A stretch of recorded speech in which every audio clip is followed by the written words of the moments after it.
Hello, viewers. You are welcome to Focus. Today, we have a guest in the house, and we are going to be hearing from him some of his Christian experiences and some of the skills through which God has been able to help him to carry out. So, this program is exclusively for everyone, but especially for the youth who are in the church, to tell you that Christianity is not just all about going to church, but rather you can also impart your life, your world, your environment for Christ through what you do as a Christian. I mean, through the skills that God has given to you as a Christian. So I call him Pastor Success, and he's here with us today. So I want to go to him now, and I want him to introduce himself. You are welcome. Thank you, sir. All right, thank you, sir, for this privilege. My name is Raji Success Proper. Privileged convener of Possibility Generation.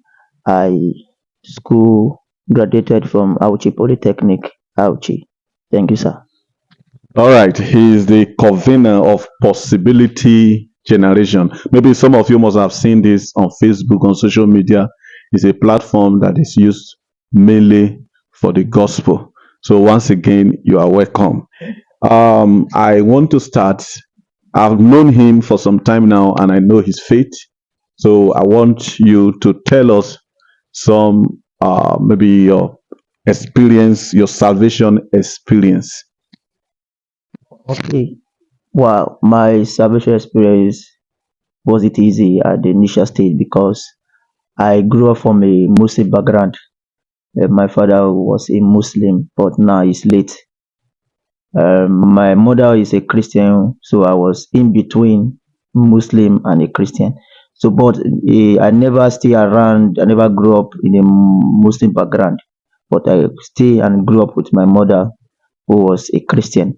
So, and I thank God. I was before then. I was just a church goer, just going to church because at my tender age, I can remember vividly my grandmother always take me to church every that I thank God for her life. I think her spirit is part of what I've inherited because ever since I know her, she's always consistent in the things of God, always going to church. Even got to a time that I was very sick. I still have to told her to take me to the church, not to the hospital, because of how she have impacted my life. And since then, I have been just going to church. I never knew Christ until I went to a program. That was when I have admission at Auti Polytechnic. That is when I got saved. January 2nd, 2016. I can never forget that day. It was a wonderful experience. My life changed from that day till today. I just want to return the glory to God. Wow. So we thank God for that beautiful. You see, one thing I've discovered in life is that parents or guardian play a major role in the formative year of a child, whether for social life, religion, or whatever. Just as you've heard from him, his grandmother has been very instrumental in his route to salvation. So although maybe that time they were just taking him to church and he didn't even know what was happening, what was going on, but through that he became a roadmap through which he was able to encounter Christ, and he could pinpoint a time, 2016. That was when he finally yielded to Christ, and according to what we've had since then, it has been beautiful. It has been so glorious. That is a life in Christ if you are not saved.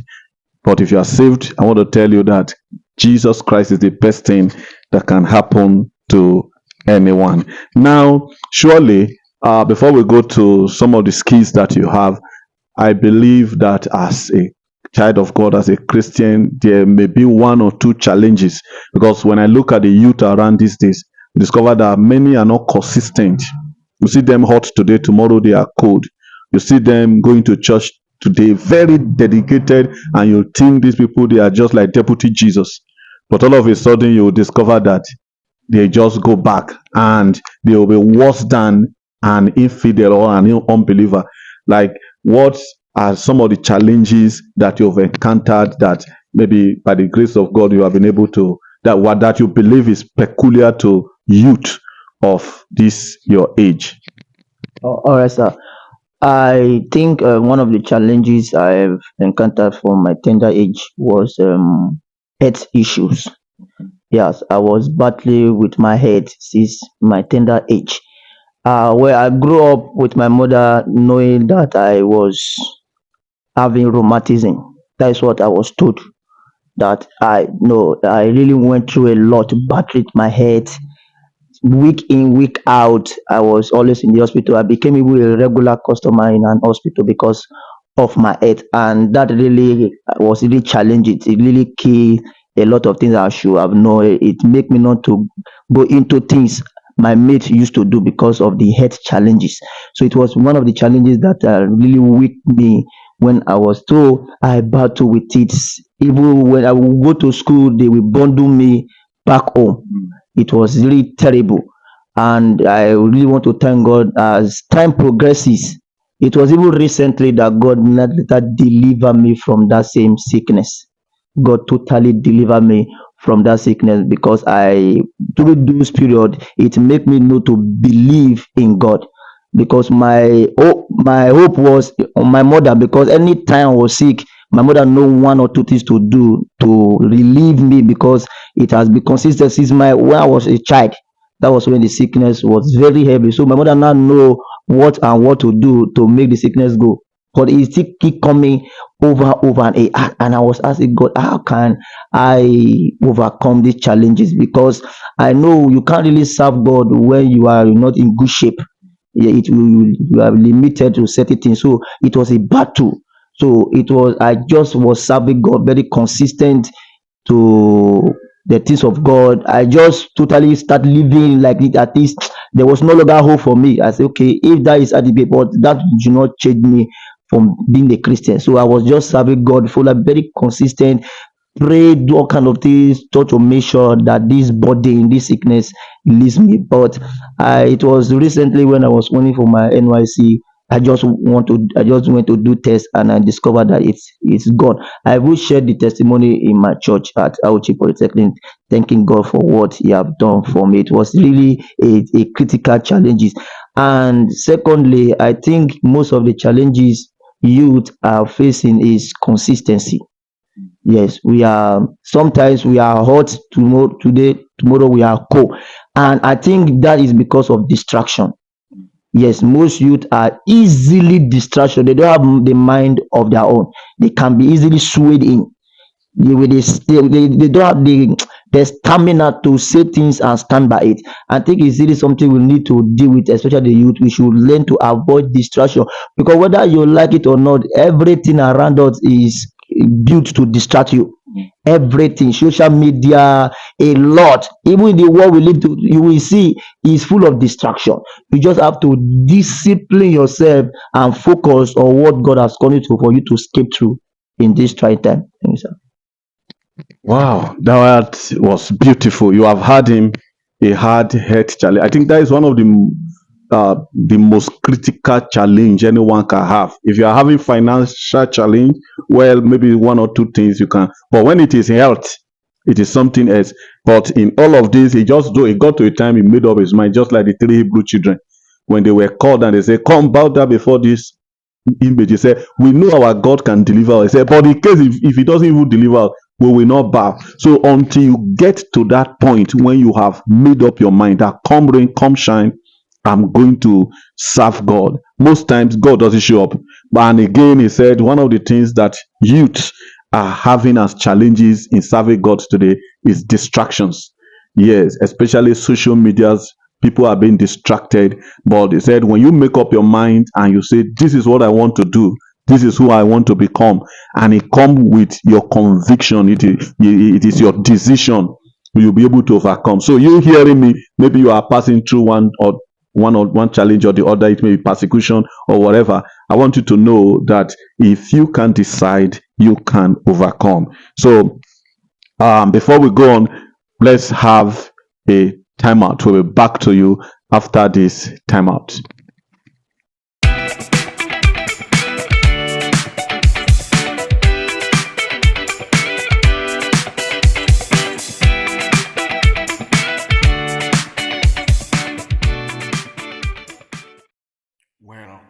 Welcome back.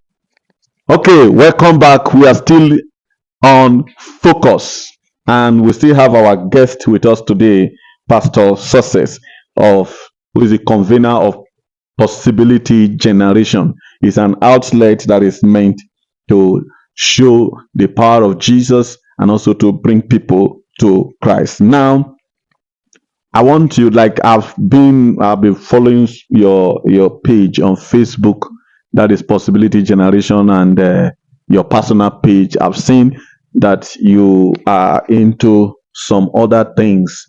So apart from, he's a graduate doing his NYC now, and I've seen some skills and some other vocation. I want you to, can you throw more light on that, what you do, because bills need to be paid. And as a responsible person, you can't really rely on your parents mainly for everything. So you are becoming a man, so and you've got to pay bills. So can you tell us, like I see some design, I believe you are into graphic, and I've seen some beautiful design, like some you are seeing right now is designed by him. Some of these things that you are seeing right now that is being displayed is designed by him. So, and I see excellence in it. So we're going to hear from him. His road, what brought about this, and how far he has gone with it. Okay, yeah, as you have earlier said, I'm a creative graphic designer. Is the skill it I learned these skills 2015, about to graduate from my secondary school because I graduated 2014. So I just love passion, love to create things, and I notice I have learned a lot of skills, but I've discovered that my spirit just flow with this graphic design because I've discovered that a lot of youth we want to learn everything at the same time. No, you just have to. You can. Some people have the gift; they are multi-talented, but you must be able to be gifted with one thing. One, they should know you for one thing. Then it's that one thing that you cannot lead to other things. So I'm a creative designer.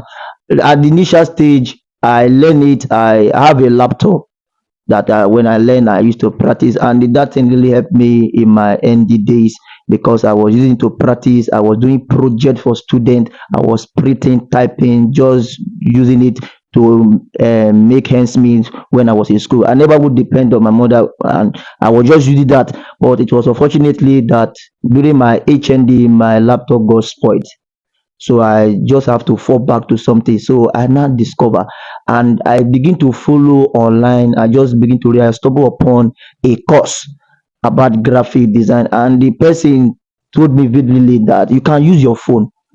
You can use your phone to, you don't even need a laptop because it is not about the tool, it is how you have mastered it. So, and also, let me give it a try. So I just register for the course, and it was wonderful. Well, I learned a lot about the graphic design, the basics, how you can create beautiful design. So I was just there. He will give us a course, give us design to replicate. So I begin to replicate it, and I begin to create time for it. Sometimes in the night when people are sleeping, I will just wake up and just try one or two things, and just I will look for other design. Well, anytime I see beautiful design, I will save it in my phone and just try to try it. So I begin to do it consistently. I begin to master it, and I discovered that I have no little things about graphic designer. So one thing is, and even at that point, I never even stopped. I still wanted the more because at some point people were telling me that my design was not good enough, that I need to upgrade. Even though now it is not my best yet, I'm still trying to improve. I still keep upgrading. Even now, I'm still going through training on this same graphic designer. Thank you, sir. Wow, you've heard that. Just like he said, many of us youth, we want to be jack of all trade. Hold on to something. God asked Jeremiah, say, what do you see? So don't say you are into graphic, you are into this, you are into this. No, be a master of one piece. Just being a master in one can open doors for you. And one thing I've discovered that is many of us will give up too soon. And just like he said he kept practicing, going for training. Many of you think that training is not important. I want to tell you, no matter who you are, no matter the peak you have gone to, there is still somebody ahead of you that you are looking up to. So please, I want this to be a challenge to you watching us now, that when you are focused on, maybe you have a skill. Let's say some of you are good in creating content. Maybe you are good in creating maybe comedy content, but let it center. If you're a Christian, let it center around Christ. That is the bottom line. Don't go after the world. You go naked and all those things. That is not the core value of Christianity. So be focused, and when you are focused, you will surely get there. Now, lastly, let's talk about the kingdom. Let's talk about the kingdom service, what you do in the church, what you do in the kingdom, and so on and so forth. Because I see, like I think there's a program you are doing coming up recently to mark your birthday, if I'm correct. So that is to tell you that I follow you up on your social media page. So he has a program coming up for his birthday, and he has put together some youth who are really on fire to impart people. So now let's talk about your passion as a kingdom minded person. That is the kingdom service. Let's talk about the passion that you have for the work of God, and what the outlet through which you are carrying out this passion. Okay, sir. My kingdom service. I from my I just like to give a example. For my tender age, I've really see that if you must be great, you must be willing to serve. Yeah, but I've discovered that the youth of our generation don't want to serve, but they want people to serve them. So you must be ready. Anything that has to do with God, put all your energy, put all your force, put everything you got, because it will certainly reach result. And my kingdom service has been a wonderful experience. I just love to serve God, because I've seen people calling me pastor. This fully, truly, I'm not really a pastor. Truly, I'm not really a pastor, because I think pastor is a title you need to be need to be imparted into. But I just love God. I just want souls to be blessed. I want life. I want people to come into the knowledge of Christ. So that is all about what is leading me to be in kingdom service, souls winnings. So, and by through which even this platform, this possibility generation, I never will have it. It just came as a spiritual. It will started as WhatsApp group, sir. WhatsApp. So I just spoke with a lot of few people. I said, why don't we create WhatsApp where we can bring people and just be declaring and we'll be blessed. From then we started, and it was really wonderful. We started, and God was really helping us. Now we by privilege of the fathers in the land, they now accept us to host program in their church. It's a privilege, wonderful privilege. These are the things maybe they seen us doing, we never knew. So it really matter whatever you are doing. You have this consciousness that people are always seeing you. You may think nobody is seeing you, but people are seeing you. So just be dedicated to the things of God. My passion for God has no boundary. I just love God. I want, especially my focus is in the youth ministry, and my youth ministry, because I see a lot. When I see a lot of things happening around the youth, it's like a challenge to me. I want what is happening. The youth, they say, are the future of tomorrow, but sometimes I look at this youth. The youth are not eating their future today.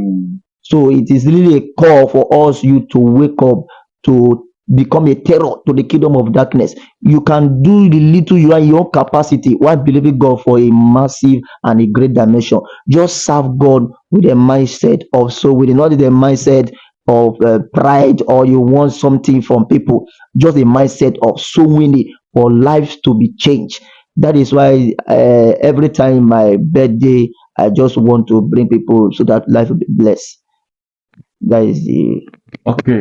Well, you've heard that. Yes, I think I've been in youth ministry for some time now, and I've seen youth who want to serve God so that God can do certain things for them. No, I just develop a passion, that my own passion is to serve God. And when you do that, the Bible says, seek ye first the kingdom. Every other thing, you may not even know how it was going to be added, but definitely it will be added. So you have heard him. and he has a program coming up. Which day is this? So 19 of August. That is next week, Monday. okay, that is this coming Monday. Is having a program. I think the program is showing right now on your screen. On the 19th of August, Monday precisely, is going to be hosting this program. Please, wherever you are, if you can join up, especially if you're a youth, I'm sure you are going to be blessed. So finally, can you which word of advice do you have for the Christian youth out there? Okay, my advice for the Christian youth is know God for yourself. Know God for yourself. It is very important that you have a personal relationship with God, because the God you know is the God that will save you in trying times. Know God personally for yourself, having one-on-one relationship. Sometimes you keep hearing your pastor or people saying about God. Why don't you go and study and know the God for yourself? Because it's the God you know for yourself that will help you when nobody else is there. There are certain things I've gone through that even I sometimes want to reach my pastor, his phone is switched off. So at that situation, what will I do? I now switch to the God I know to help me. So it is very important as you know God. Never remove God from any equation. No matter who you are, no matter who the success, no matter what you have achieved, if you remove God from what you have achieved, you are still a total failure. God must be the center of everything you do. And number two is we should avoid competition. Yeah, the youth of this our generation are so competitive. They want to be like this sister A, they want to be like brother A, sister A. No, stand on your what God has destined you to be. Avoid competition, because I know that those who are complete in Christ don't compete with men. There's no need for comparison. You are unique in your own way. Stop this unnecessary competition, because that is one of the things that mad pressure on youth, and some of them die before their time because they want to be like, they want to arrive on early. Stand on your ground, avoid competition. I think the last one is you should believe in yourself. Believe in yourself. You must have this belief. It is what you believe that will now make you to become. If you believe that this is who I am, a lot of youth are intimidated by a lot of things going around the world. It's because you don't know who you are. When you know who you are not swayed by everything you see comes your way. Believe in yourself and trust God for a better tomorrow. Thank you, sir. Well, thank you so much. We have heard from our brother, I call him pastor, just as he has said he has not been ordained, but I'm sure the ordination is coming soon. So it's nice having you. It's a privilege, and we really appreciate what God is doing in your life. So this is Focus, and we have heard his advice to you as a youth. Believe in yourself, trust God to help you, don't compete. So many people have gone into problems, so many people have gone into crisis because of competition. I want to be like this, I want to be like this. Yet a good example can encourage you, can steer you up, can motivate you, yes, can challenge you, but let it not become a competition. That yes, I must. No, when you have that spirit, you will miss it. So this is all for us today on Focus, and I'm sure next time we'll be bringing somebody else to you. God bless you. I remain Evangelist Timothy Adeboye. God bless you. Till next time, we say great grace.